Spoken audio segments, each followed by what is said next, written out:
You are sitting at a dinner table with people you have known for years. Everything looks normal. The food is good. The conversation is easy. Then something in you tightens.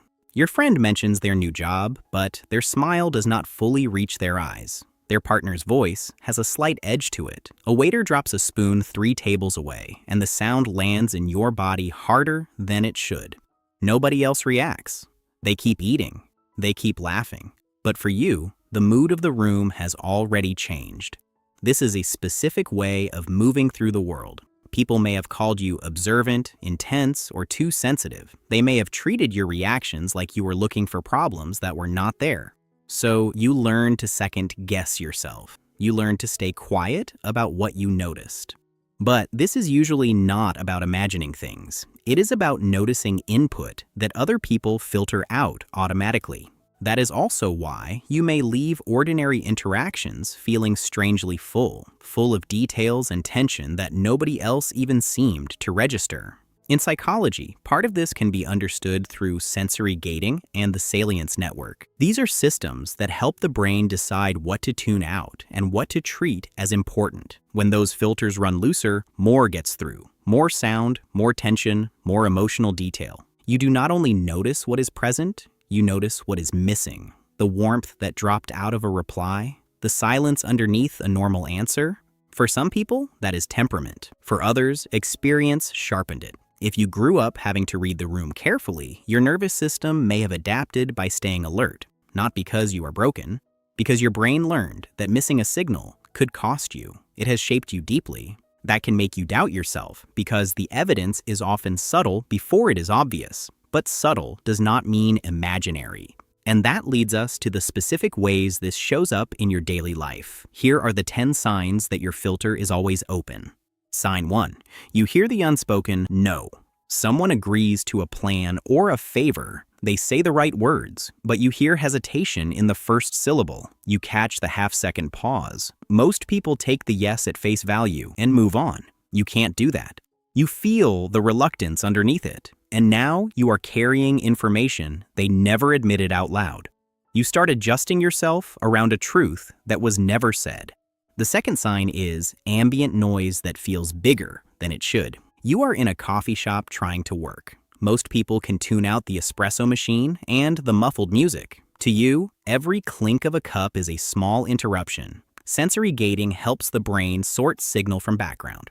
When that filter runs loose, ordinary noise can feel intrusive. You are not being dramatic. Your nervous system is treating more of the environment as relevant, and that makes busy places feel expensive. Sign 3. You remember conversations with unusual precision. Not just the general idea, the phrasing, the pause before someone answered, the detail that felt slightly off. Other people forget the exchange by the next morning, but you still have it filed somewhere because your brain encoded it deeply. That makes you insightful. It also makes it harder to let go of tension that other people barely noticed. They shape how you read people later, which can make trust feel slower for you. Sign 4. You finish the pattern before the world does. You are watching a movie or listening to a story and you already know where it is going. You sometimes finish people's sentences because your predictive processing is already ahead. You see, pattern recognition can be useful, but it can also make ordinary pacing feel painfully slow. You are not trying to be ahead. You just arrive there early, and sometimes you are already reacting to where you sense something is going. The 5th sign, you end up regulating the room. You walk into a space and immediately know if something has happened. You can feel static in the air. You lighten the mood. You soften your tone. You redirect the conversation. Sometimes that is emotional intelligence. Sometimes it is your body trying to bring the environment down to a level it can tolerate. Social situations become work before anyone even knows you started working. Sign 6. Your exhaustion is cognitive before it is physical. You might spend a day sitting at a desk and still come home depleted. Processing that much environmental and social data has a real mental cost. While other people are coasting on autopilot, your mind is still reading faces, tracking tone, filtering sound, and holding multiple layers of information at once. Your battery does not drain because of what you did, it drains because of what you noticed. Sign 7. Small inconsistencies stand out immediately. You notice when someone changes their habits, a coworker is quieter, a partner's texts feel different, a friend starts using a flatter tone. These shifts can seem tiny to everyone else, but to you, they feel loud. You're often early to notice that something is changing, which can make you question yourself, even when your pattern recognition is accurate. You always sound early, not dramatic. But early and dramatic are easy to confuse when the pattern has not fully unfolded yet.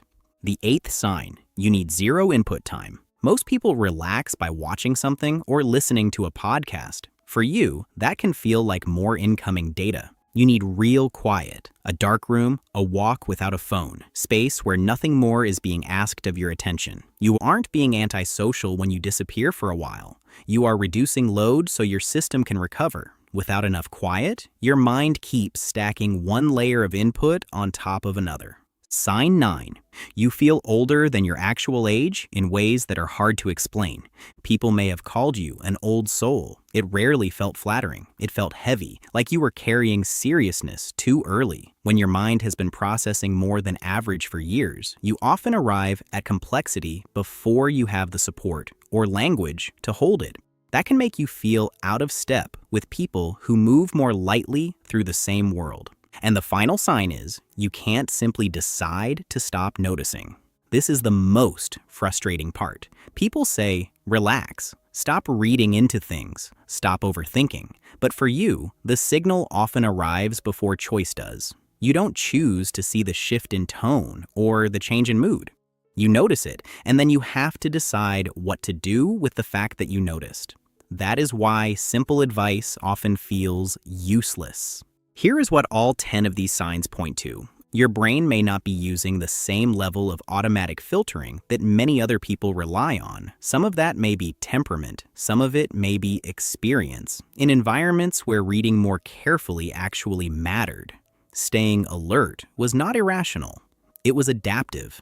That calibration made sense. It may still make sense, but it also costs something real, and that cost is not imaginary. This is not a superior way of being. It is not an inferior one either. It is simply a more open filter, and open filters come with both insight and strain. There is a quiet loneliness in that, not because nobody cares, but because people often see your perception as a gift without seeing the wear and tear that comes with it. They notice your insight. They do not always notice the fatigue. You aren't broken. You aren't too much. You may simply be processing more than the people around you realize and carrying more than they can see from the outside. If any of this felt less like a list and more like a description of your actual life, there is more on this channel that explores why your mind works the way it does. You will probably recognize yourself again.